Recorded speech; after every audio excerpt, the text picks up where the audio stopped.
Welcome to lecture 14 of the day trading model. This lecture is about money management.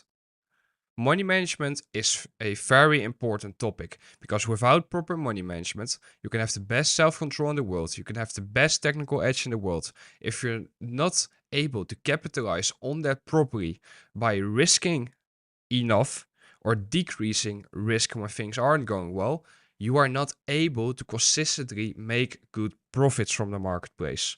And therefore, money management rules have to be put in place to basically guide you through the waters of the markets. Therefore, this lecture is very important and it's going to be a rather boring one since we're only going to discuss numbers.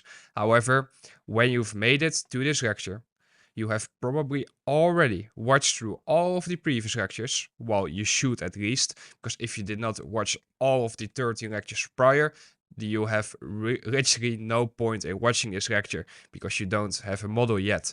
However, if you do have your own model now, and if you do have the confidence in your own model, then this is this next step, looking at money management. So let us take a look at the risk disclaimer first of all. Again, as in all of the lectures that I produce, I have this risk disclaimer on my charts, where I share with you that I'm not a financial advisor, meaning everything that I will share during this lecture about money management is meant for educational and or entertainment purposes only. TOTK is not a financial advisor, it's solely an educational platform. Now that we got that out of the way, let's begin with this lecture. General money management rules. First of all, without a model, money management is not a point of focus. Because again, like mentioned before, if you do not have a model yet, if you do not have something that you see repeat within the markets every single week or every single day, money management shouldn't be a focus for you. Your focus should be on developing that edge and developing that model. But once you have established that model, you can take a look at money management. You need to have rules for what gets done when you lose, when your idea doesn't play out. But you also need to have rules for what gets done when you win, when your idea does play out. What one can do when they lose. First of all, the first thing that someone can do is the following. They can increase the risk. And as you can see, I've literally put behind it that I think that this is dumb, I think this is stupid, because of the following. If you're increasing the risk when you're taking losses, that's a very bad behavior.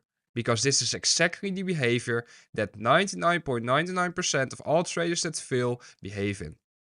What they do is that they take an unrequired loss, and that unrequired loss gets turned into a series of losses. And what happens when that series of losses occurs without proper money management? Instead of just taking a paper cut from the marketplace, instead of just getting hurt a little, they get destroyed. Because they get destroyed because they're increasing the risk on every new position. Because that one loss turns into another loss, and that another loss turns into another loss. And therefore, when increasing risk, if you're losing, you are behaving in a very bad manner. And I think that's the most irresponsible thing that you could do. I'm not saying that if you are in a losing streak that you won't bounce around, because of course at one point you will bounce around. However, if you're going through a process of losing consistently, increasing risk is by far the most stupid thing that one can do. The second option that one can choose to follow when losing is the following: keeping risk the same. I'm rather neutral when it comes to keeping risk the same because I don't believe it's overwhelmingly good, but I also don't think it's overwhelmingly bad when you're losing. However, it is still something that can result in a good equity curve, as we will see in a bit. And the third thing that one could do is decreasing risk. Decreasing risk is, in my opinion, very smart because it limits the amount of risk that can be taken on that next trade after taking a loss.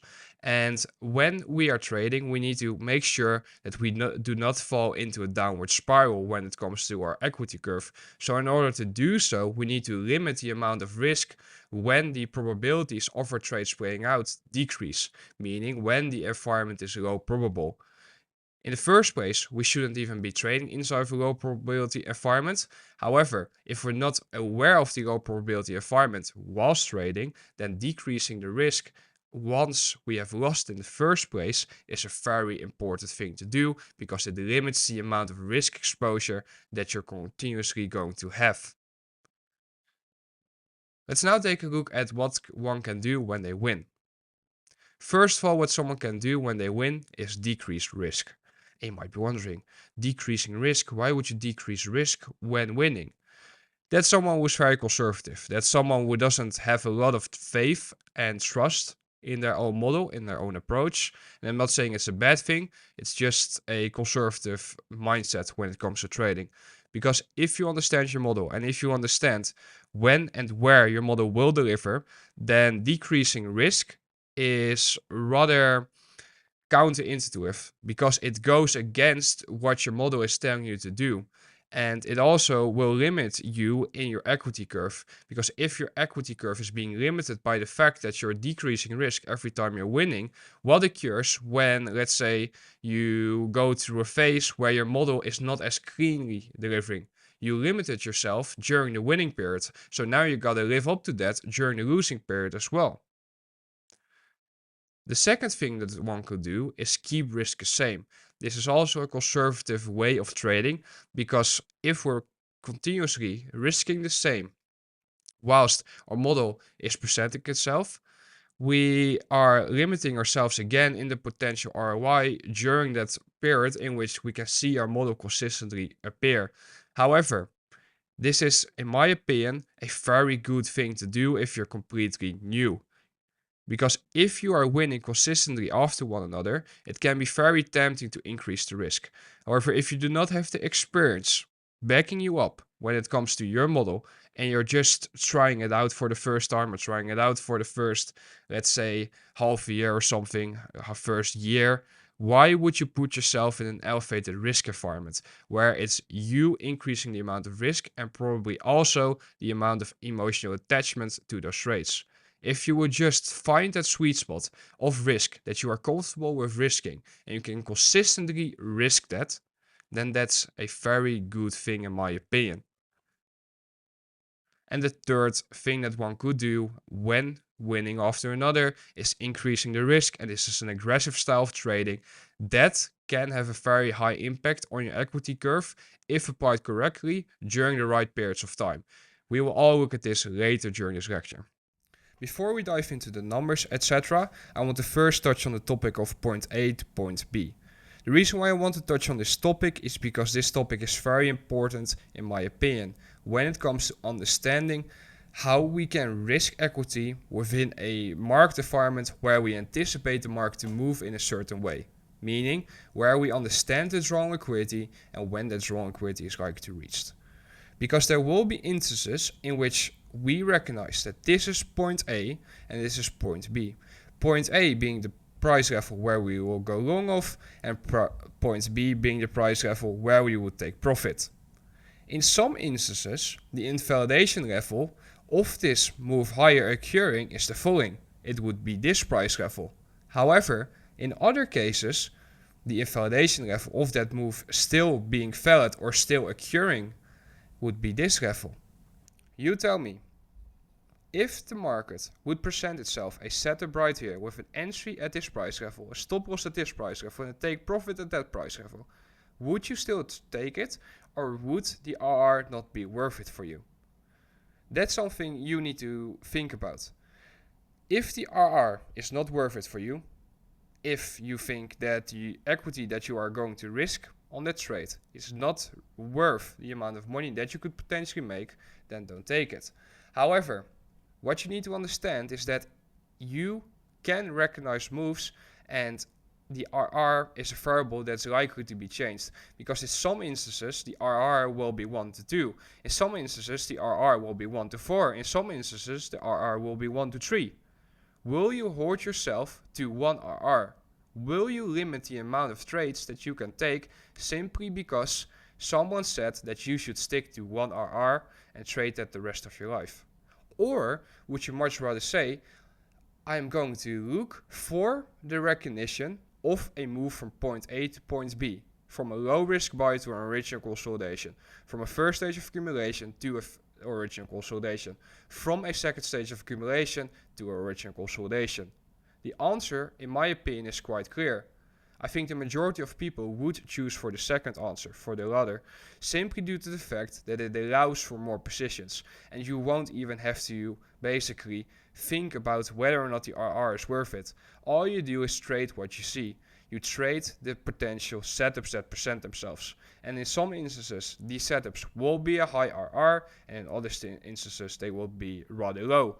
But I do, however, believe that as long as the size between point A and point B is worth the move, I think that a trade is still valid. However, if the size between point A and point B is too small, then I feel like risking equity is not a smart thing to do.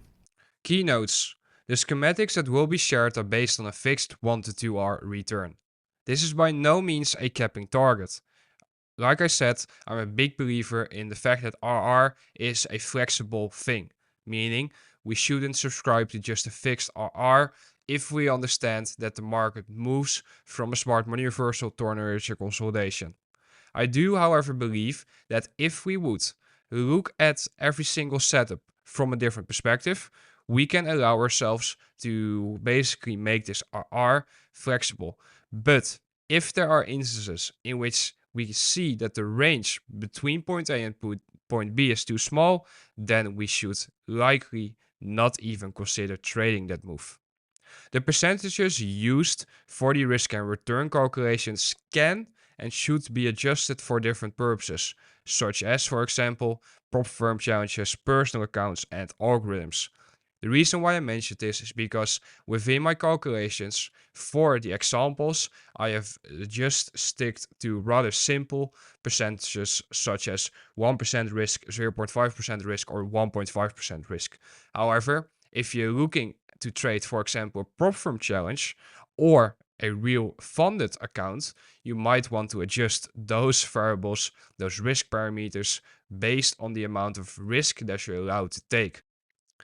Here we're taking a look at the conservative management, decreased risk sample size. Of course, these sample sizes are all hypothetical, they're all created by me, but what I'm doing is I'm sharing with you a perspective about risk management. So that's why we're looking at the sample sizes. As you can see, the first risk for the first trade is 0.5%. This trade turns out to be a winner. The risk for the next trade is 1% then.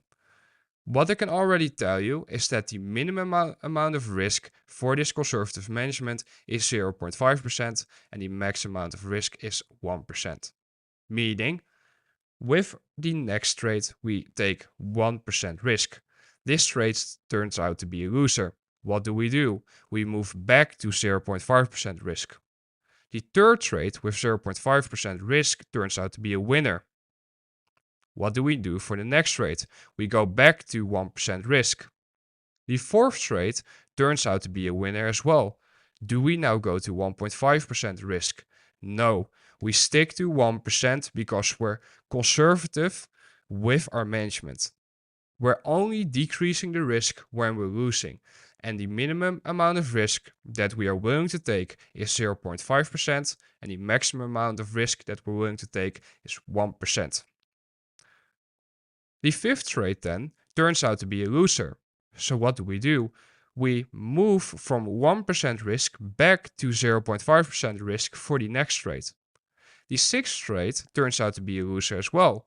Do we now decrease the risk again? No, we stick to 0.5% risk because this is our minimum. And the remainder of the sample size speaks for itself. What I want you to take away from this sample size is that every single time that this trader loses, he divides the risk for the next position by 2, which allows him to basically decrease the potential drawdown when he's experiencing a period of drawdown. Surely, drawdown can come in one trade. However, there will also be instances in which drawdown will come across multiple trades. And by subscribing to this way of managing risk, we're able to basically limit the amount of potential drawdown during those periods. Again, the percentages used can be adjusted based on personal preference and of course the goal of the management. Sequence in risk after result of trades is crucial, meaning what we do when we win, what we do when we lose is crucial, and that should not be adjusted if we're going to look for conservative management. An example of this conservative management based on this sample size in an equity curve would look like the following. On the left right here you can see the y-axis, and this is of course the percentage positive return, and this is a result of the y-axis minus 100. That's where you can see the return. What is very important to note is that this is of course a hypothetical example, but you can see how we have a very nice equity curve that moves up steadily. Here we can see the equity curve that comes along with the sample size provided for the conservative management. As you can see, this is a very steady equity curve in which there aren't big drops lower, but also no meteoric rises. Instead, we see simply higher lows, higher highs if we're speaking in retail terms. What we can of course see is that the percentage positive return is the number on the y-axis minus 100 for your info. What we can see is that on this curve, the moment that we begin to see consecutive wins, as you can see right here, we can see that there's a nice run higher. But the moment that we begin seeing signs of, okay, we're losing now, we decrease the amount of risk after the first loss, which allows us to create that higher low within the equity curve. If a new win comes, then we can run to a new high, to a new equity high. We're now going to take a look at conservative management, but the risk will stay the same. The risk will stay the same when losing. As you can see, for this first trade, we have a loss. The risk on this first trade was 1%. This means that the next trade we will also be risking 1%. The second trade is a winner. The next trade will be risked with 1%. The third trade is a winner, so the next trade will be risked with 1%. The fourth trade is a loser, so the next trade will be risked with 1%. And what you're of course seeing is that the risk remains static. And this is of course not a problem if your win rate is high enough. If you can anticipate that you have enough wins to cover for this 1% risk, if you know your model, if you are able to call the market consistently, if you're able to see moves consistently occur, then conservative management with the same risk works, where you're not increasing the risk, where you're not decreasing the risk. If we take a look at the schematic that follows with this sample size, we see the following. Here we can see the corresponding equity curve for the conservative risk management, in which the risk amount stays the same. I apologize for this sudden increase right here, since the first trade was a loser, so we went below the positive mark, and I'm not that good with Excel, so I'm not too sure how to add that, but you get the point. All I'm showing to you is how an equity curve can look if proper applied. Here we can see that the first trade is a loser. The risk was 1%, so 1% gets lost. The next trade we risk another 1%, and the return is 2%. The third trade we again risk 1%, and the return is also 2%. Then the fourth trade comes along and we lose 1%, but notice how the risk is staying the same all along. And as long as you're winning enough, as long as you're taking enough profitable trades because your model is present, because you're able to call the market consistently and you see what the market is going to do, as long as your model is presenting setups, a equity curve like this can occur with conservative risk management, in which you're not increasing the risk and in which you're also not decreasing the risk. You're simply keeping the risk the same, and it allows you to simply focus on executing. You don't have to worry about the risk being adjusted, you just execute. This is of course a very nice equity curve, it's a very nice sample size. However, this type of sample size can of course also come in a different form where there are multiple losses after one another. And if that's the case, a conservative risk management doesn't really work well in my opinion. Because if you, for example, had 3 losses in a row, let's take a look at this right here. Let's take a look at the example between 4 and 6. So let's take a look at the fifth trade. Here we are on the fifth trade. Imagine if the fifth trade right here, so the movement from 4 to 5, wasn't profitable, but instead went downwards. Yeah. Let's say that the next trade was also a losing trade, meaning we had 3 losing trades in a row. What occurs? You will go back to break even again. So in total, you have taken 6 trades and you're back at break even now. Why? Because that moment right here between the second and third trade in which you were profitable, you didn't capitalize enough on that profitable moment. If you would have capitalized on that profitable moment in a proper sense, in a proper way, then you would have increased the amount of equity on the account, and then you would be able to handle a drawdown period of 3 trades if the risk would, for example, be decreased after that first loss. And that just shows why decreasing risk is important, in my opinion. Because the moment you go through a losing streak in which you have multiple losses in a row, the amount of drawdown that will cause because you don't change the risk is rather significant relative to the performance. And this is, of course, an example in which everything went well, in which you see a nice equity curve going higher, in which it's win, loss, win, loss, win, loss. However, this is not reality. There will be instances in which it will be loss after loss after loss, and that's when conservative management really comes to play, and that's when your mindset comes to test. And that's something you need to think about. So that's why it's important that I mention this right now within this lecture. So it's up to you to decide what you will do with that information. Here we can see a sample size for aggressive management. Aggressive management means that we are increasing the risk when we are winning. The reason why we're increasing the risk, why we're winning, is because we believe that when we're winning, we are in sync with the markets. And when we're in sync with the markets and we're able to consistently see what is likely to happen next, increasing the amount of risk for every single new position might be a good thing to do. If we take a look at the sample size, we can see that the first trade is being risked with 0.5%. The next trade get risked with 1% because that first trade was a winner.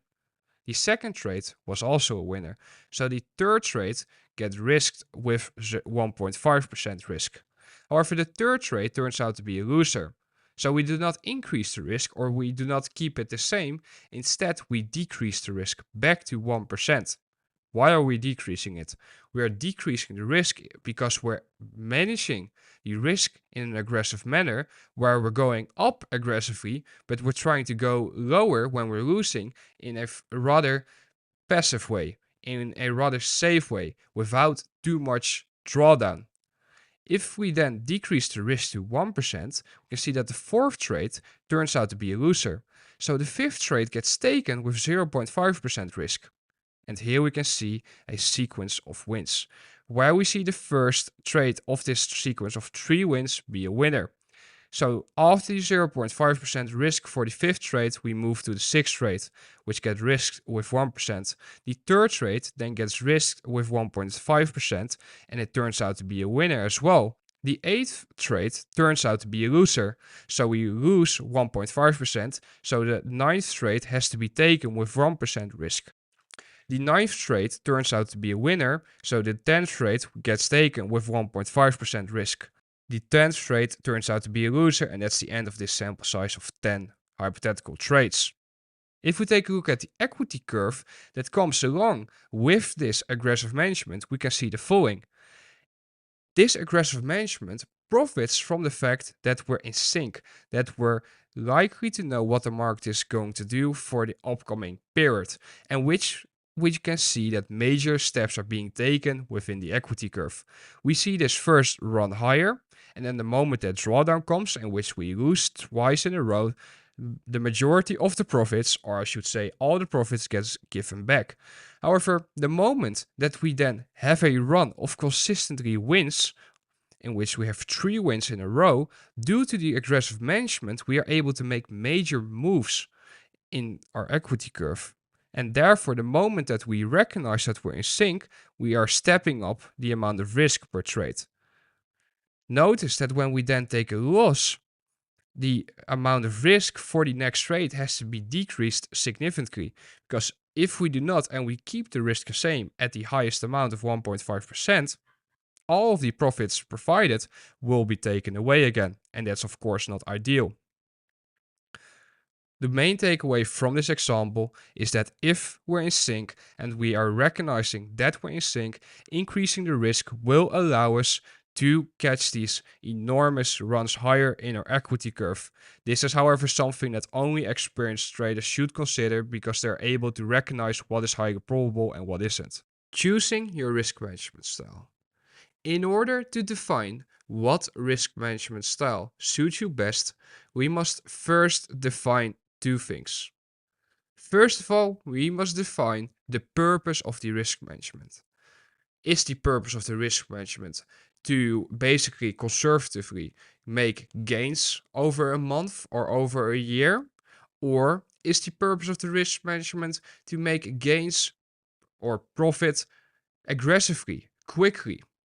If the goal is, of course, to stay conservative and to keep risk low, or relatively low, I should say, then we would, of course, try to divulge into a conservative risk management approach.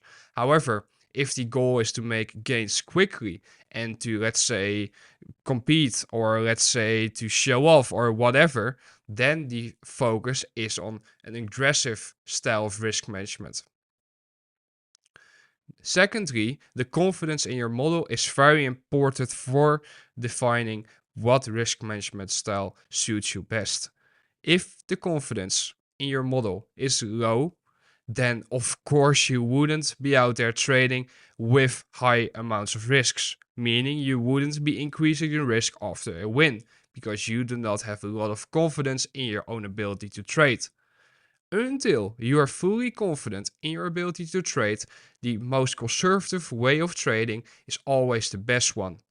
Again, I'm not telling you that you should be trading at all. I'm not telling you to start live trading because that's something you decide on your own. However, I'm just providing to you general rules that I subscribe to.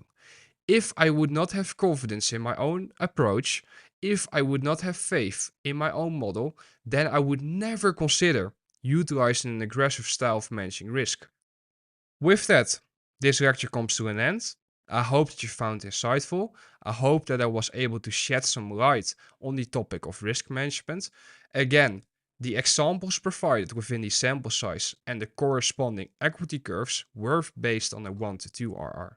Now imagine what occurs when the RR becomes a variable and it's simply a result of you being able to recognize market moves in advance and you able to execute based on them on a demo account, of course.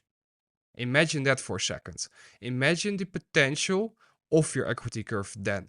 With the knowledge that you are getting to know, with the ability to trade, it doesn't take long to realize what else is out there to achieve. I hope that you found this lecture insightful and I look forward to speaking to you next week within the final lecture of the model series. After the model series, we will be diving into an application series in which I will be showing you live. I'm not going to do live streams, but I'm going to record my screen and my internal dialogue, my voice, from the moment I open up my charts to leaving the charts. And whatever occurs in between is going to be recorded and shared. So you have the ability to watch over my shoulder. I look forward to speaking to you in the next lecture. Be safe.